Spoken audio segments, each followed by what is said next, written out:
Et on est de retour chez Louise avec le Radio Cote. Et maintenant, je vais laisser la parole à Talia. Et aussi, il y a Marie et Émile. Bonsoir. Presque oublié de les présenter. Mais on ne les présente plus. On ne les présente plus. On est des habitués. Mais vas-y, Talia, je te laisse la parole pour ta magnifique chronique. Merci. Mais du coup, moi, je vais vous parler des différences culturelles entre la Belgique et les États-Unis à travers des chiffres.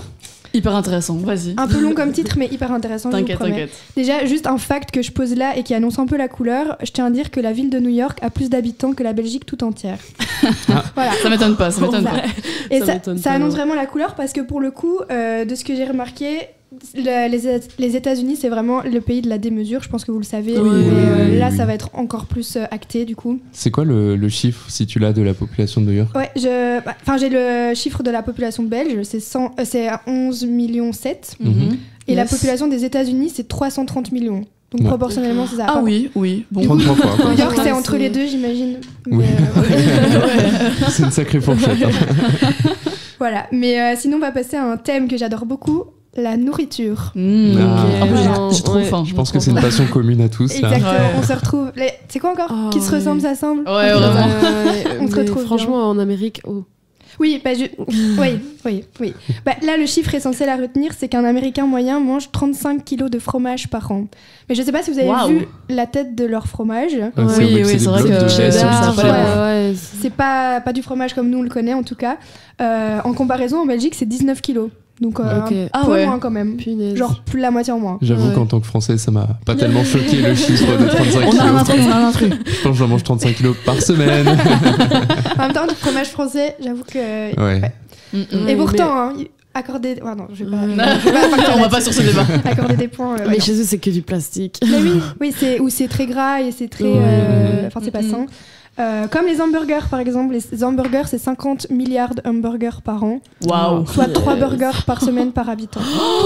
3 C'est énorme. Oh, ça me choque comme ça. c'est une moyenne, ça veut dire il y a d'office des pays où ils s'en mangent genre 12 par, par semaine. Oui, d'office. Bah typiquement, il y a 40% des Américains qui mangent au fast-food tous les jours. Donc 40%. tous les jours. Mais après, ça... je sais pas s'ils prennent des burgers tous les jours, mais... Mais est-ce que tu sais si c'est parce que les prix dans des restaurants fast-food, au final, c'est moins cher que d'acheter des bons produits frais j'imagine qu'il y a un lien de corrélation, mais peut-être aussi le fait que ça aille vite, que c'est pas... En vrai, ça, je peux donner un élément, parce que donc, j'étais à Montréal au premier quadri, et à ce niveau-là, effectivement, bien manger, si tu achètes tout au supermarché, c'est vraiment plus cher que d'aller au fast-food. Et c'est la même chose au Canada qu'en Amérique. C'est plus ou moins, c'est un peu moins extrême quand même.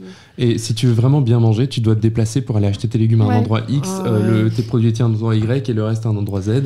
Et du coup, aller chez McDo, franchement, c'est assez flagrant la non-différence de prix au final. Et imagine quand t'as 3 gosses, un boulot, franchement, aller courir à gauche, à droite pour avoir tous tes légumes frais, tes fruits. Ça, je pense qu'en termes de prix et de temps... non, ça n'a rien à voir. Mais sinon, bon, en comparaison, la comparaison qu'on a trouvée, c'est 50 milliards de hamburgers par an pour les Américains, 50 millions de fricadelles par an pour les Belges. Du coup, il y a un rapport de centaines en moins, divisé par 100, mais quand même, ça reste énorme, je pense, pour les fricadelles. Mais ça nous étonne pas, honnêtement. Pourquoi pas, oui. D'ailleurs, il y a plus de McDonald's que d'hôpitaux aux États-Unis. Et en Belgique ? En Belgique, ça j'avoue que je pense qu'il y a plus d'hôpitaux que de McDo. Oui, quand même. Mais... De McDo, oui, mais c'est pas hyper implanté le McDo. Non. Mais même les Quick, en vrai, c'est implanté, mais c'est pas non plus une instance comme aux États-Unis, tu vois. Surtout qu'ils ont fait faillite, donc. Mais en plus, s'il y a déjà plus de McDo que d'hôpitaux, après ça, t'as encore les In-N-Out, tous les autres. Les Shake Shack, les Shake Shack, les 7-Eleven. Enfin bon, ça c'est pas des burgers, mais. Ouais, totalement. Mais on se rattrape quand même sur la boisson, puisque les Belges, c'est 1,2 milliard de litres de bière par an, mais répartis sur toute l'année. Tandis qu'aux US, c'est 11 millions de litres bu en une soirée, c'est pendant le Super Bowl. Ah oui. Mais donc les Belges restent quand même plus buveurs que les... Et par rapport aux 24 heures vélo... Alors là, en plus, ça explose tous les plafonds. Ah, mais c'est vrai qu'il y a je pense qu'il n'y a pas une étude qui a été faite sur le fait que les 24 heures vélo, ça explose le taux de... Si, oui. On en avait parlé ensemble en plus. Oui, il me semble. Je crois en Europe, c'est après l'Oktoberfest, c'est genre l'élément qui débite le plus de bière. Ouais, c'est ça. C'est énorme. J'ai l'impression qu'on revient toujours aux 24 heures vélo. Tous les cas, en fait. Tous les chemins mènent à Rome. Alors, la démesure de la bouffe, mais il y a aussi la démesure en termes de richesse et des dépenses absurdes, parce que les Américains, ils dépensent 6 milliards de dollars par an en décoration d'Halloween. Et Halloween plus que Noël? Pas forcément, mais 6 milliards, c'est quand même plus que le PIB de certains pays. Donc, si tu ajoutes en plus les décorations de Noël, je pense que c'est encore plus abusé. C'est énorme, oui. Waouh, oui. c'est énorme. Mais en même temps, leurs décorations sont magnifiques. Hein. Mais c'est une institution là-bas un peu. Vraiment. Oui, c'est vrai. Jeff Bezos, lui, il gagne en 12 secondes ce qu'un Américain moyen gagne en un an. Donc, de nouveau, la démesure, l'écart de richesse, etc. On va pas s'attarder là-dessus, mais c'est quand même un chiffre qui est assez interpellant. Ouais, c'est impressionnant. Et sinon, j'avais un peu demandé à ChatGPT de me donner des inputs et j'ai adoré la manière dont il a formulé cette dernière info.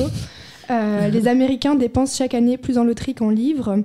Et là, il me dit quoi ? Il me dit voilà pourquoi ils attendent toujours de devenir riches plutôt que de lire comment y arriver.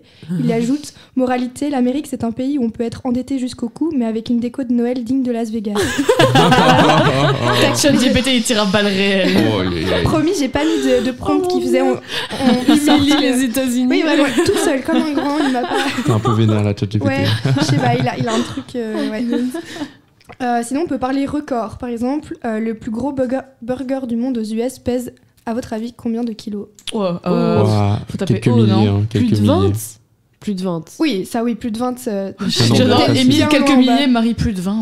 Un burger Ah non, mais tu sais, Un en fait, ils hamburger, assemblent un truc mais gigantesque, faut ça dans des regards. T'as Mais jamais on vu parle des vidéos juste comme ça de la viande ou vraiment le pain avec la salade? Non, c'est un burger, c'est tout compris dedans, quoi. Et Est-ce- c'est un record. Donc... C'est en kilos, on est d'accord. Ouais, c'est Ok. en tonnes quelque chose. Ah, c'est en En tonnes, tonnes, ok, ouais. ouais, voilà. Ouais, C'est pour ça que moi je disais. Plusieurs milliers, c'est ça. Ouais, ouais. Mais comment ouais. ils font même pour assembler toute la... pour assembler toute la pâte, etc. Ah, ça, Genre, c'est c'est plein une de bonne petits question. burgers placés l'un à côté de l'autre. Mais écoute, Marie, tu t'en renseigneras après l'émission. Ok. Je trouve ça super Pronostic. intéressant. Moi, je dis 12. Tu dis 12 tonnes 12 quoi 12 tonnes. Non, c'est une tonne quelque chose, quand même. Ah, ok, Ah. d'accord. Ah oui, j'ai compris en J'imagine tonnes. Oh, bouh, la régie fait bouh. C'est une tonne 200 kilos, du coup. Oh, j'allais dire Ah, 1300. ouais. Ok. Oui. Bah, c'est quand même énorme. C'est Une énorme. tonne. Ça pèse comme une voiture, finalement, non Ouais. Je pense. Je sais pas, j'ai pas trop de connaissances. Ça, mais je pense. Ouais. J'ai aucune connaissance automobile. Non, mais c'est ça, en gros, ouais. Une Petite golf ça- ou un truc comme ouais. ça. Ouais. Voilà, c'est waouh. Purée. En Belgique, par contre, notre record, c'est la plus grande frite jamais faite. 8 mètres de long. Wow, ça peut compter, ouais. Oui, et la plus longue gaufre aussi, à votre avis 12. Ah non, mais les gars, quand même, on est quand même en 20? record, quoi. Non, 110 mètres. 110 mètres de 110. gaufre. Ok. Mais du coup, elle était 110. fine, mais juste extrêmement Ouais, je longue. pense que c'était ça, ouais. parce que moi je me dis une gaufre avec un diamètre de 110 mètres, tu Ouais. faut la placer aussi. Bah, à ton avis, le burger de 1200 kilos, il était pas loin de... Il était haut. Ouais, mais il devait être grand quand même. Sinon, j'ai une petite ref à faire à Doritos. Doritos, si tu nous écoutes. J'espère qu'ils nous écoutent. Sache que les Belges sont beaucoup plus nombreux à suivre un match de foot dès que les Belges jouent à la Coupe du Monde que les Américains suivent le football américain au Super Bowl. Oh, ok. Ça m'a un peu choqué parce que le Hey. Super Bowl, c'est un Belgium big represent. truc. Ouais, c'est une institution aussi. Mais il faut Ouais. croire qu'on est beaucoup plus supporters de nos Diables Rouges, je sais pas. Ah, c'est avant, c'est- parce que maintenant je ne sais pas. Il faudrait Oui, refaire C'est vraiment la l'enquête, mais seule chose qui peut unifier notre pays, hein, le foot, plus Oh, que Bruxelles. Ouais. il y a la bière aussi. Plus que Bruxelles. Franchement. Les frites. Après, Les en frites. vrai, comme c'est des équipes genre par état, peut-être que les gens regardent pas la finale si c'est pas leur équipe, ils en ont rien à faire. Ouais. Et donc au final, alors que les Belges, c'est le pays, Ouais, quoi. ouais, c'est Ouais, vrai. c'est ça. Ça doit jouer, ouais. Mais quand même, petite info sympathique. Mhm. Et je vous en mets une petite dernière juste pour le fun parce que ChatGPT m'a bien fait rire encore une fois. Alors c'est par rapport à l'activité physique. Sachez qu'un Américain sur 4 ne fait pas de sport et en Belgique c'est un Belge sur 3. Ok. Ouvrez les guillemets. Point pour les USA, ils font plus de sport mais nous on marche tous les jours pour aller chercher nos frites. Et là, là, ça tire à balles réelles, comme aux ChatGPT était États-Unis. vénère. Émile, Excusez-moi. Pas ce sujet. on a dit pas ça. Pas ça. Excusez-moi, c'était trop facile. Balle perdue. On non dérape. Bon. Merci beaucoup Talia pour cette chronique très intéressante. On en a appris plein sur l'Amérique en tout cas. Et moi, je vous laisse avec une musique que j'adore qui est Hummel de Kendrick